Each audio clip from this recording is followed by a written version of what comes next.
Hi everyone, and welcome back to Mr. English Channel. I'm Emily, and I'm so happy to be here with you all today. And I'm Paul. We are so happy to have you join us today for another fun and helpful episode designed to improve your English. That's right, Paul. And before we dive into our topic today, we have a quick favor to ask. If you're enjoying our podcasts and learning with us, please take a moment to subscribe to Mr. English Channel. Share this episode with your friends, and hit that like button. It really helps us bring you more great content. Absolutely, your support means a lot to us. So Emily, how was your weekend? Oh Paul, my weekend was wonderful.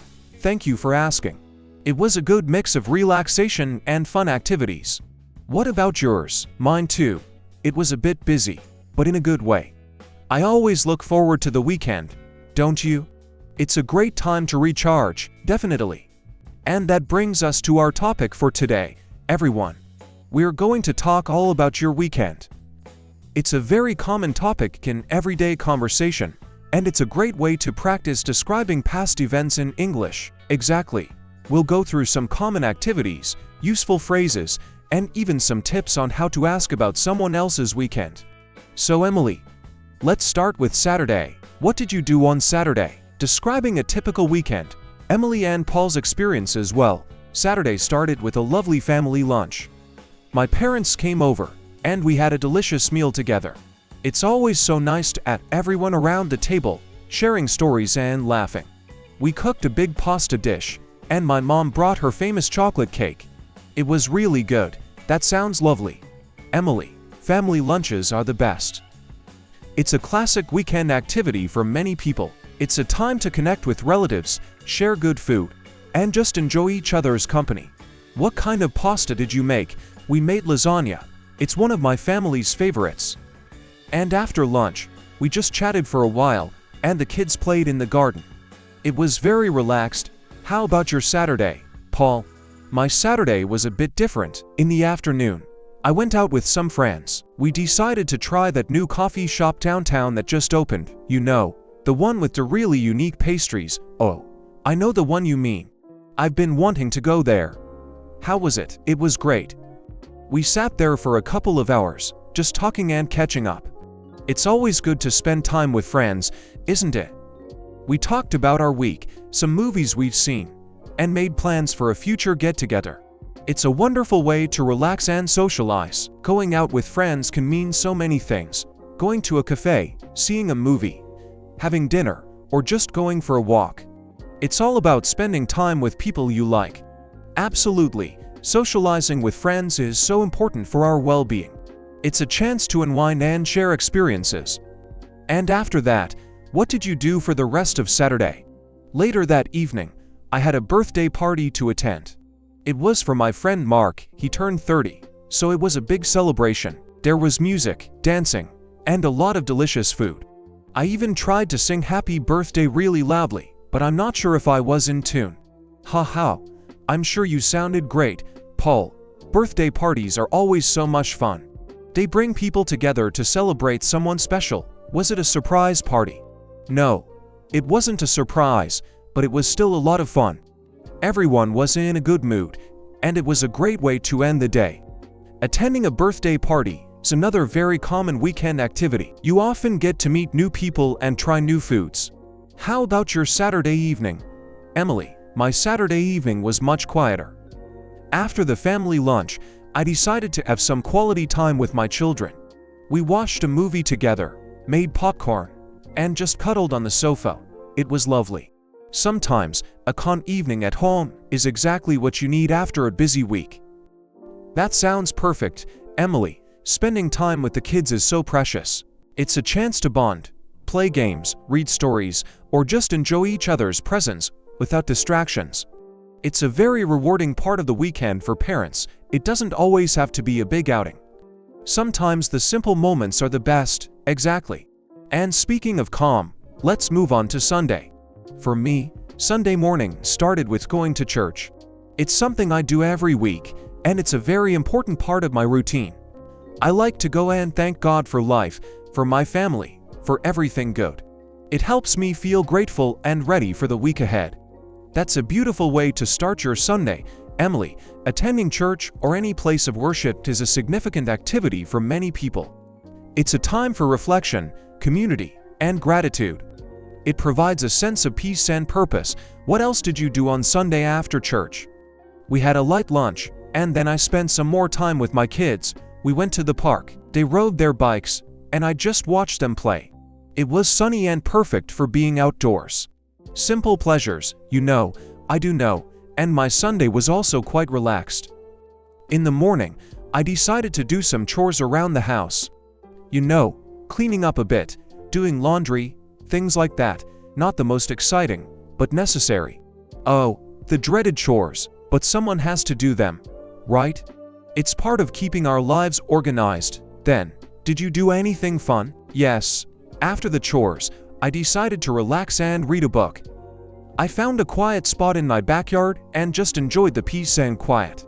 It was a really nice way to unwind and get ready for the new week. Reading a book or just taking some time for yourself is so important. It really is. It's about balance. How to talk about your weekend. Phrases and tips. So, we've talked a lot about what we did. Now let's think about how our listeners can talk about their weekends. What are some good phrases they can use? Paul. Great question, Emily. Here are some common phrases. First, how was your weekend?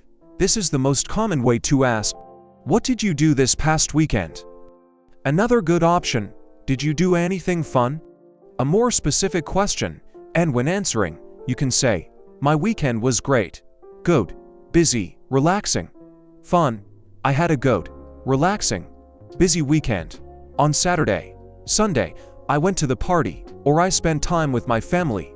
Perfect. And remember to use the simple past tense when talking about what you did. For example, I went to the park, not I go to the park, or I had a family lunch, not I have a family lunch. That's a very important point. Paul, the past tense is key when describing past events. Let's try to make a little role play here.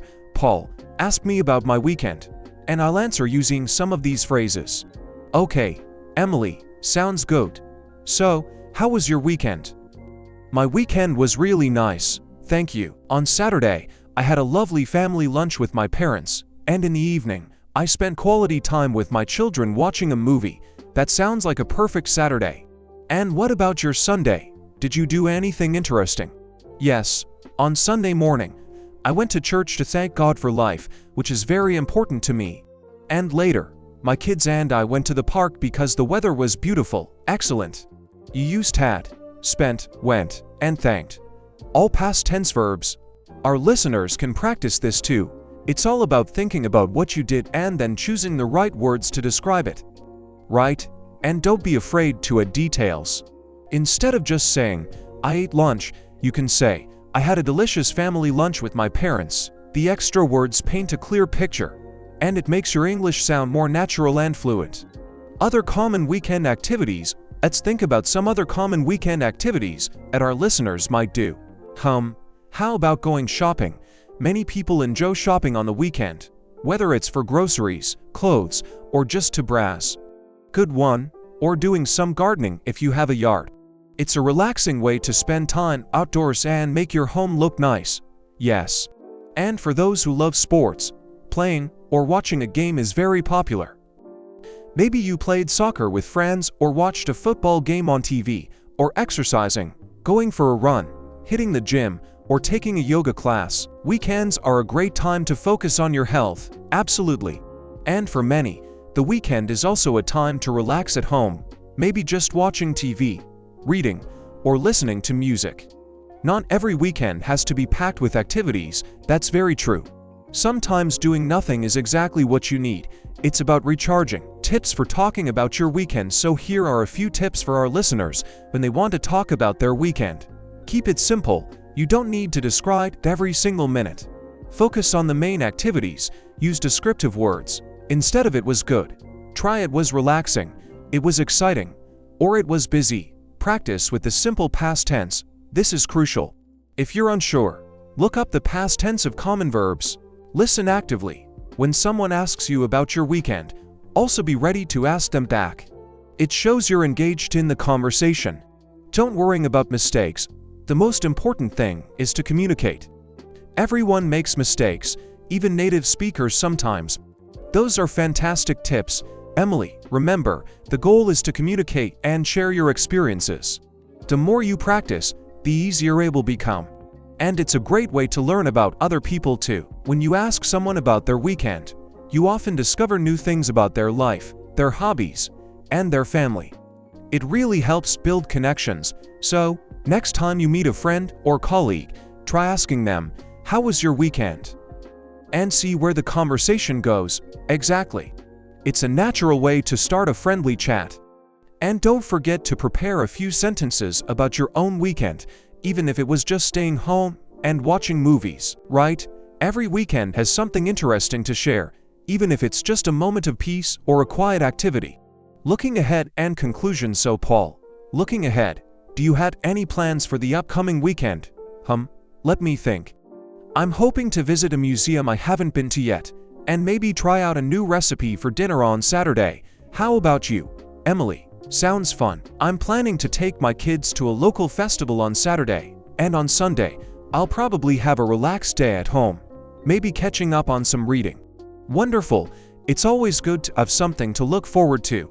Well everyone, we've had a great time talking about weekends today. We hope this episode helps you feel more confident when discussing this common topic in English. Remember all the different activities we mentioned: family lunch, going out with friends, birthday parties, time with kids, going to church, chores, reading, shopping, gardening, playing sports, exercising, and just relaxing at home. You can use these ideas to talk about your own weekend. And don't forget those key phrases for asking and answering. Practice makes perfect. Try to describe your last weekend to a friend or even just to yourself in English. That's a great idea, Emily. Just speaking out loud helps a lot. So before we say goodbye for today, we want to ask you again. Please subscribe to Mr. English channel if you haven't already. And if you found this episode helpful, please share it with anyone who is learning English. It helps us reach more learners like you. And finally, we would love to hear about your weekend. Please leave a comment below this episode and tell us, what did you do last weekend? We love reading your messages and learning about your lives. Yes, tell us what fun or relaxing things you did. We can't wait to read them. Thank you so much for joining us on Mr. English channel today. We appreciate your time and dedication to learning English.